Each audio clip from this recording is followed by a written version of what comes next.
ہمارے لیے یہ ایک اطمینان و وقار کا موقع ہوتا ہے کہ ہمارے درمیان ڈاکٹر ارتکاز افضل صاحب ہوتے ہیں، اور ان کے آنے کے بعد مجھے اس معنی میں تھوڑا سا طمانینت محسوس ہوئی کہ ڈاکٹر صاحب آ گئے ہیں تو اب چیئر وہ اطمینان سے کر لیں گے۔ اس مجلس کے لیے میں کوئی رسمی الفاظ ادا کرتے ہوئے اپنے مہمان ڈاکٹر غوث صاحب کا تذکرہ اس معنی میں نہیں کر رہا ہوں کہ وہ مہمان ہیں تو تکلف کیا جائے۔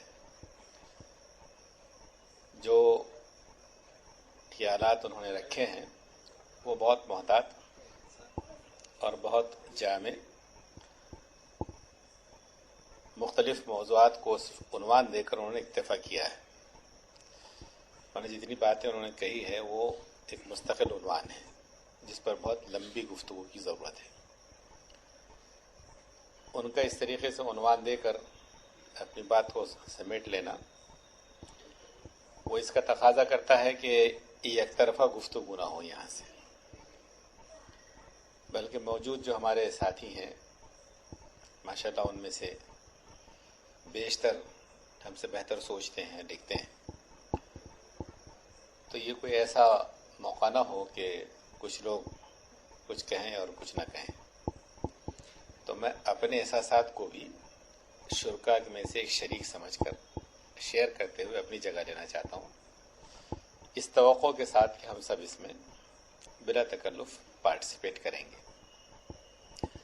مجھے عنوان مولانا نے دیا، عبد القیوم ندوی صاحب نے، تو وہ عنوان کا تقاضا تو یہ تھا کہ بہت وسیع الاطراف تھا، اور اس کے تقاضے جامعیت کے ساتھ کچھ عنوانات کے تحت ڈاکٹر صاحب نے پیش فرما دیے۔ میں نے تو یہ سوچ کر آیا تھا کہ اردو اکیڈمی ہے، اردو ہے تو اردو پر کوئی بات ہوگی اس میں، لیکن یہاں تو پوری ملت ہی زیر علاج آ گئی۔ میں یہاں سے شروع کرتا ہوں اپنے احساس کو شیئر کرتے ہوئے، اور اس جملے سے کو مستعار لیتے ہوئے ڈاکٹر غوث صاحب کے کہ عروج ہو یا زوال کبھی ایک دن میں نہیں آتا۔ عروج کے لیے ایک مدت درکار ہوتی ہے، اور پھر وہ عروج بھی اتنا تابناک ہوتا ہے کہ زوال کا شکار ہوتے ہوتے مدت درکار ہوتی ہے۔ اس لیے جو بنیاد نبی اکرم صلی اللہ علیہ وسلم نے رکھی وہ تو ایک معجزہ ہے۔ اتنی کم مدت میں اتنا مؤثر انقلاب دنیا کا کوئی شخص، کوئی ریفارمر نہیں لا سکا۔ اور شارٹ میں سیرت کے اس پہلو سے میں استفادہ کر کے آگے بڑھ جاؤں کہ جو ڈائنامزم ہے نبی اکرم صلی اللہ علیہ وسلم کا، تو جو شخص مکہ سے ہجرت پر مجبور کر دیا گیا اور اس پر پھر جانے کے بعد فوری ایک جنگ بھی لاد دی گئی، تو اس پہلی جنگ کی شرکاء کی تعداد سے تقریباً لوگ واقف ہیں، 313۔ کچھ اعداد و شمار کو میں اپنے مقصد کے لیے ریفر کر رہا ہوں تاکہ اس کو ہم جلد سمجھ کے آگے بڑھ جائیں۔ دوسری جنگ ہے احد کی، 1000 نکلے، اور منافقین کا ذکر کیا ڈاکٹر صاحب نے، تو رئیس المنافقین کے ساتھ 300 لوٹ گئے۔ 1000 ہی مان لیں منافقین کے ساتھ مسلمانوں کی عسکری تعداد کو، چاہے ہمارے درمیان منافقین ہوں لیکن ہیں تو اپنے بھائی، تب بھی 1000 ہوئے۔ اس کے بعد ہم دیکھتے ہیں کہ خندق تو اندر لڑی گئی، لیکن پھر حدیبیہ کے لیے جاتے ہیں تو تقریباً 1600 ہے۔ حدیبیہ کے وقت 1600 ہے۔ حدیبیہ کے بعد جو ہے پھر وہ حج ہے نا مولانا؟ حج میں ایک تعداد ملتی ہے، وہ تقریباً 1.25 لاکھ سے اوپر کی ہے۔ یہ جو ارتقا ہے 313 سے 10 سال کا 10 سال کا ہے۔ مزید اس کو سمجھنے کے لیے ایک اور فگر میں کوٹ کر دیتا ہوں، وہ یہ ہے کہ ڈاکٹر حمید اللہ لکھتے ہیں کہ آپ صلی اللہ علیہ وسلم نے جب وفات پائی تو جو اسٹیٹ آپ نے چھوڑی وہ 12 لاکھ اسکوائر مائل پر محیط تھی۔ جس شخص کو مکہ میں اپنا گھر چھوڑ کر نکلنا پڑا، جو مدینہ میں اپنے ساتھیوں کے ساتھ مواقعات کی بنیاد پر اپنے کسی ساتھی کے ساتھ منحصر رہا، 10 سال میں وہ ایک اسٹیٹ چھوڑ کر جاتا ہے، اور وہ اسٹیٹ کا رقبہ جو ہے 12 لاکھ اسکوائر مائل۔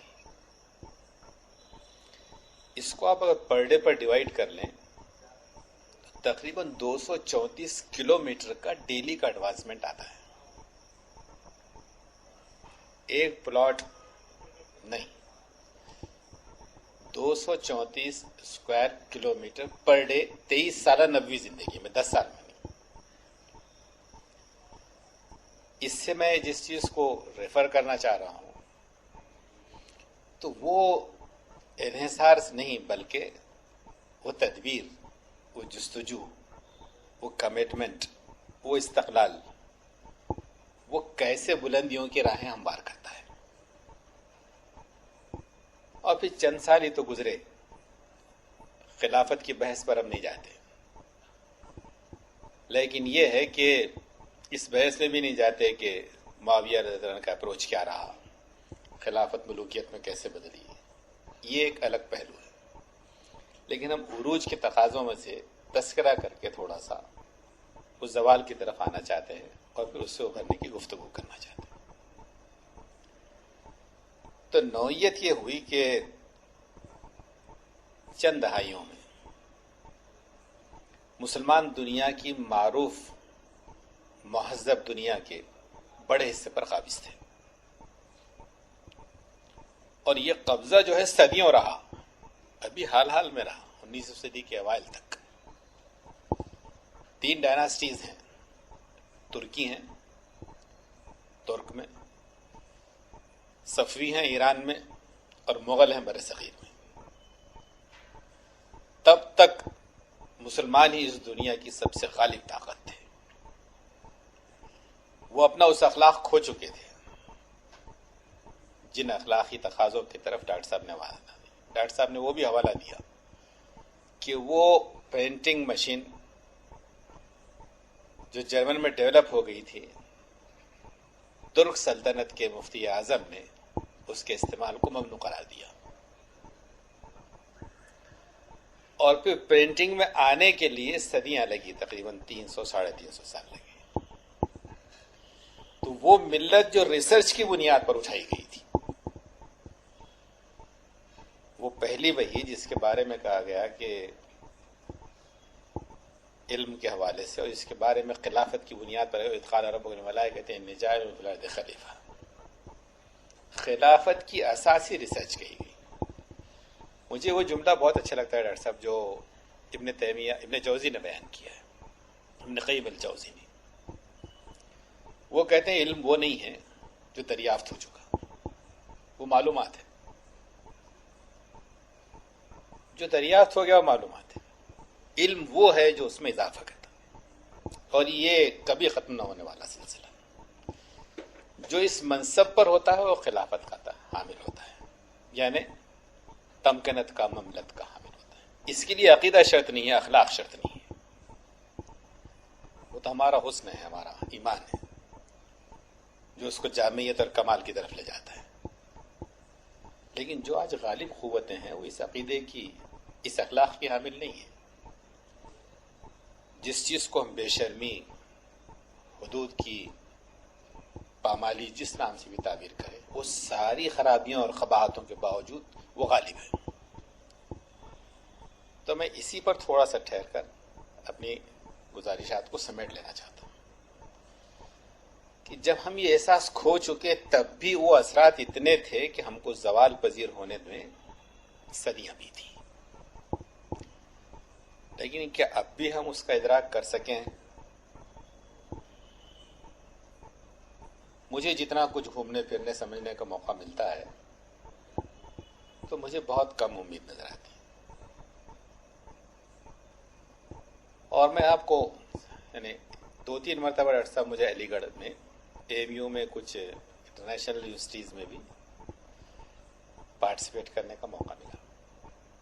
جنرل ضمیر شاہ صاحب کا زمانہ تھا اور وہ اناگرل فنکشن میں ہم اسٹیج پر تھے، جنرل صاحب سامنے بیٹھے تھے. تو میں نے کہا جنرل صاحب ہم یہ توقع کرتے ہیں کہ ایک ڈاکومنٹ آیا ہے سچر کا، اس سے پہلے تک ملت پر یہ الزام تھا کہ اس کا منہ بھرائی ہو رہی ہے اس کی، لیکن ایک ڈاکومنٹ نے بیانیہ بدل دیا، نیریٹو چینج ہوا. اب اس کے بعد میں پوسٹ سچر کیا فرمیٹی سچویشن ہے تو کوئی ڈاکومنٹ نہیں ہے الا ماشاء اللہ. ہمارا مدارس کا تنہا مسئلہ نہیں ہے، دانشگاہوں میں دانش مفقود ہے. یہاں بات پھر بھی یہ نہیں ہو رہی ہے کہ آپ کتنے جو ہے اسلام پسند ہے اور آپ کتنے جو ہے لبرل ہیں. بات تو یہ ہو رہی ہے کہ آپ جس پس منظر سے اپنی شناخت رکھتے ہیں اس ملت کی شناخت کیا ہے، اور جس ملت کے بارے میں کہا گیا کہ آج ہم کیسے ایکسپیکٹ کریں. آپ نے خود 1-2 فگر دے دیے نہ کہتے کہ جیل میں کتنا ہے اور فلاں میں کتنا ہے. جو بیکاریوں کا سروے ہے تو ملت اپنی آبادی سے دگنے تناسب میں بیکاری ہے، اور بڑی تعداد ان کی جو ہے خواتین کی. جیل کی آپ نے رعایت کی 5واں حصہ 35-37% ہے. میں ان عادات سے اسی بحث کو آگے بڑھانے کی جسارت کر رہا ہوں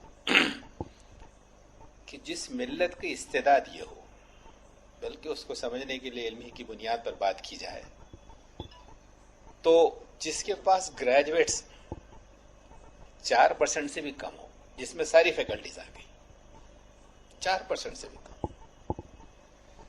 وہ ان قوموں کا مقابلہ کریں گے چاہے وہ کسی مذہب کے جو علم میں فائق ہے.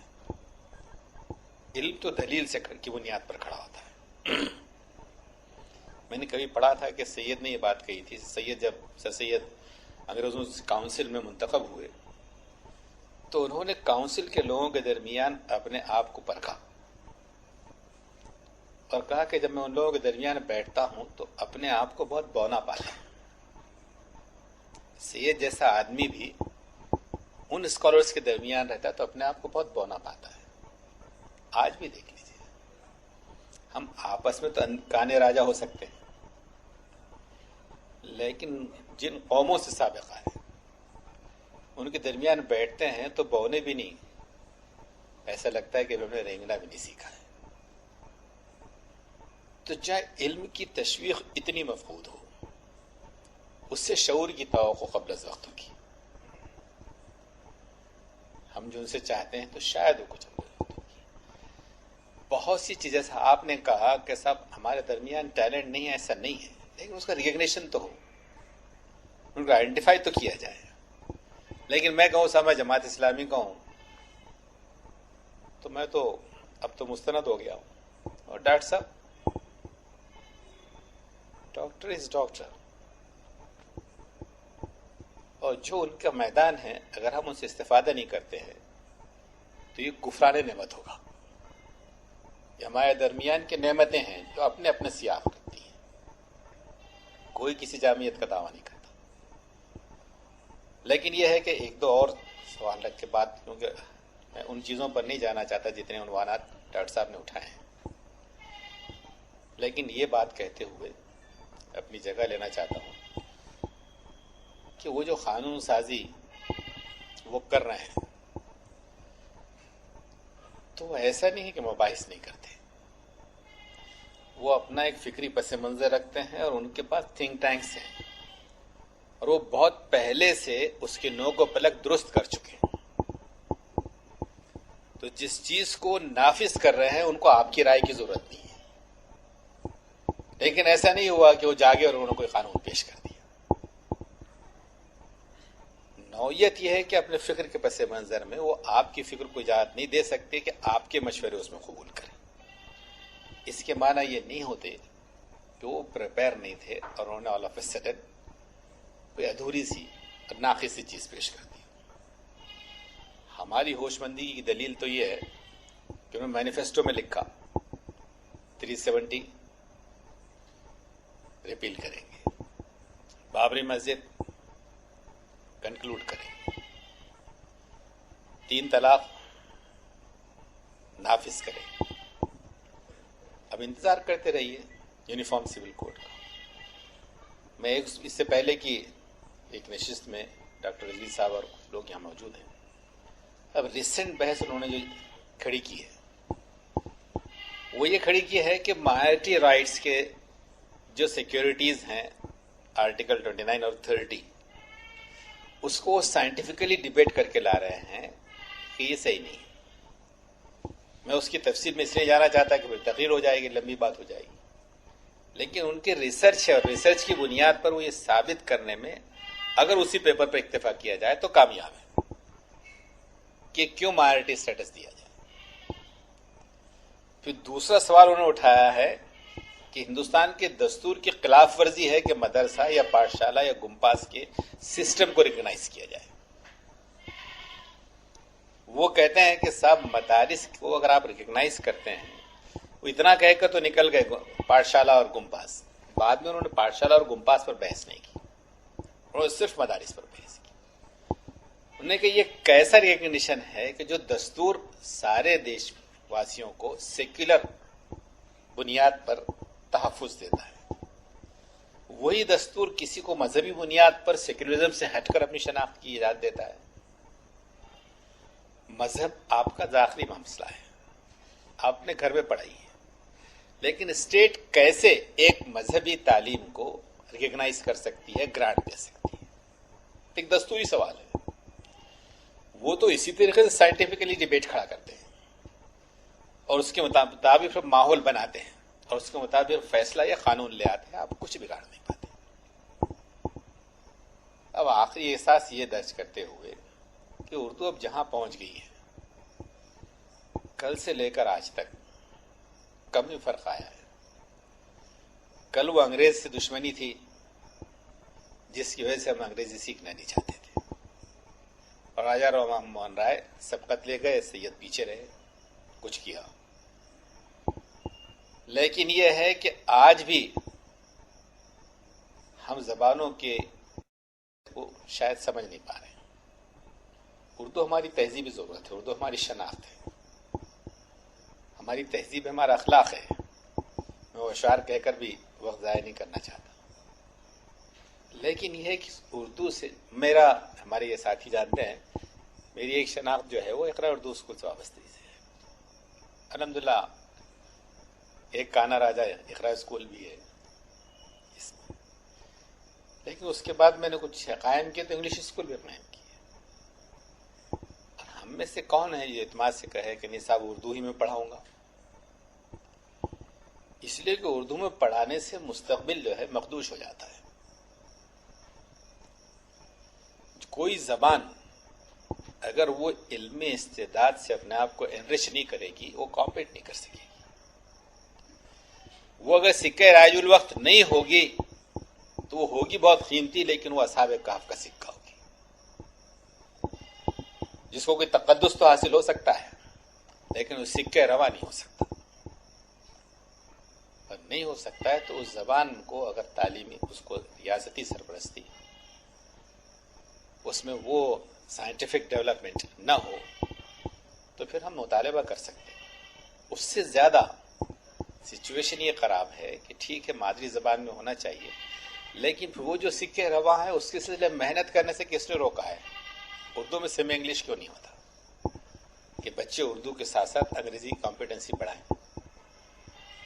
تو ایسی بہت سی کمزوریاں اس رپورٹ میں آئی ہیں کہ مائنورٹی انسٹیٹیوشنز کیسے استحصال کر رہا ہے اور کیسے غفلت کر رہے ہیں.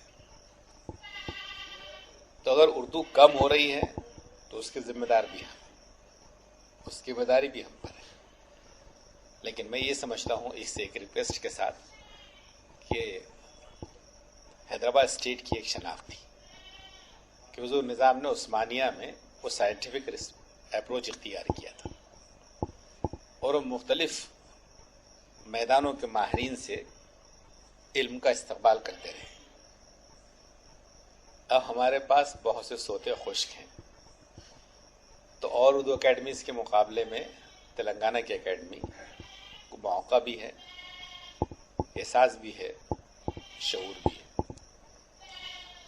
تو یہ بھی ایک ضرورت ہے کہ اگر آپ ریسرچ نہیں کرتے ہیں تو ریسرچ کو ترجمہ کر دیجیے تو معلومات تو ٹھیک ہو جائے صحت مند، تو کچھ دارالترجمہ کی شکل ہو سکتی ہے. اور درسیات کو پھر ان چیزوں کو آپ ضرور لا رہے ہوں گے جو آج NCERT وغیرہ کے حوالے سے ریسرچ کے ساتھ آ رہی ہیں، انٹرنیشنل آ رہی ہیں. بلکہ یہ بھی گفتگو کا موضوع ہے، میں کروں گا نہیں، لیکن ضرورت ہے کہ NEP کو اگر ہم صحیح تناظر میں نہیں سمجھیں گے تو ڈاکومنٹ تو وہی نافذ ہونے جا رہا ہے نیشنل ایجوکیشن پالیسی کا.